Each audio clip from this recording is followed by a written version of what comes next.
ಯಾದಗಿರಿ ಜಿಲ್ಲೆಯ ಹುಣಸಿಗೆಯಲ್ಲಿ ಗ್ರಾಮದೇವತೆ ದ್ಯಾವಮ್ಮ ದೇವಿಯ ಜಾತ್ರಾ ಮಹೋತ್ಸವ ತುಂಬಾ ಅದ್ದೂರಿಯಾಗಿ ನಡೆದಿದೆ. ಈ ಜಾತ್ರೆ 5 ದಿನಗಳ ಕಾಲ ನಡೀತಾ ಇದ್ದು ಸಕಲ ವೈಭವ ಮತ್ತು ಅತ್ಯಂತ ಸಂಭ್ರಮಾಚರಣೆಯಿಂದ ಶುರುವಾಗಿದೆ.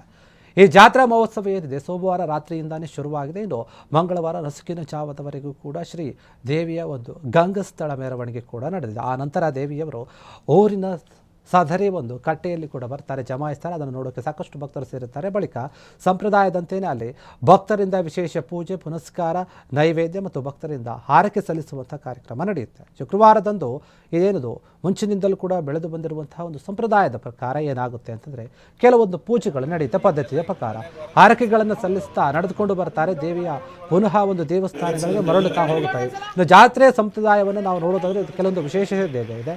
ಬಹುತೇಕವಾಗಿ ಊರುಗಳಲ್ಲಿ ಗ್ರಾಮ ದೇವತೆ ಒಂದೇ ಒಂದು ದೇವಸ್ಥಾನವಿರುತ್ತೆ. ಆದರೆ ಹುಣಸಿಗೆಯಲ್ಲಿ 2 ಓಣಿ ಅಥವಾ 2 ಕಡೆಯಲ್ಲಿ ಈ ದೇವಸ್ಥಾನಗಳಿವೆ. ಆದರೆ ಜಾತ್ರೆಯಲ್ಲಿ ಮಾತ್ರ ಗಂಗಸ್ಥಳ ಮೆರವಣಿಗೆಯೊಂದಿಗೆ ಊರಿನ ಒಳ ಹಾಸಿಗೆ ಏನಿದೆ ಅಥವಾ ಅಗಸೆಯಲ್ಲಿ ಸದರಿ ಕಟ್ಟೆಯಲ್ಲಿ ಇಬ್ಬರು ದೇವತೆಗಳು ಬಂದು ಜಮಾಯಿಸ್ತಾರೆ. ಭಕ್ತರಿಗೆ ದರ್ಶನವನ್ನು ಕೂಡ ಕೊಡ್ತಾರೆ. ಪ್ರತಿ 3 ವರ್ಷಕ್ಕೊಮ್ಮೆ ಗ್ರಾಮ ದೇವತೆಯ ಜಾತ್ರಾ ಮಹೋತ್ಸವ ನಡೆಯಲಿದ್ದು ಈ ವರ್ಷ ಏನಾಗಿದೆ ಹುಣಸಿಗೆ ಪಟ್ಟಣದಲ್ಲಿ ಹೋಳಿ ಹುಣ್ಣಿಮೆ ಬಣದಾಟ ಏನಿದೆ ಅದು ನಡೆಯೋದಿಲ್ಲ ಈ ಜಾತ್ರೆ ಬಂದ ಕಾರಣದಿಂದ. ಹೀಗಾಗಿ ಜಾತ್ರೆಯ ನಿಮಿತ್ತ ಶ್ರೀ ದೇವಿಯ ಬಣ ಬಡಿದಾಡುವುದರಿಂದ ಕೆಲವೊಂದು ಊರಿನ ವ್ಯಾಪ್ತಿಯಲ್ಲಿ ಚಿಣ್ಣರು ಸೇರಿ ಏನು ಮಾಡಿದ್ದಾರೆ, ಎಲ್ಲರೂ ಕೂಡ ಸಂತೋಷದಿಂದ ಈ ಜಾತ್ರಾ ಮಹೋತ್ಸವವನ್ನು ಆಚರಣೆ ಮಾಡಿದ್ದಾರೆ.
ಕ್ಷಣ ಕ್ಷಣದ ಸುದ್ದಿಗಳಿಗಾಗಿ ಫ್ರೀಡಂ ಟಿವಿ ಸಬ್ಸ್ಕ್ರೈಬ್ ಮಾಡಿ, ಲೈಕ್ ಮಾಡಿ ಹಾಗೂ ಫಾಲೋ ಮಾಡಿ.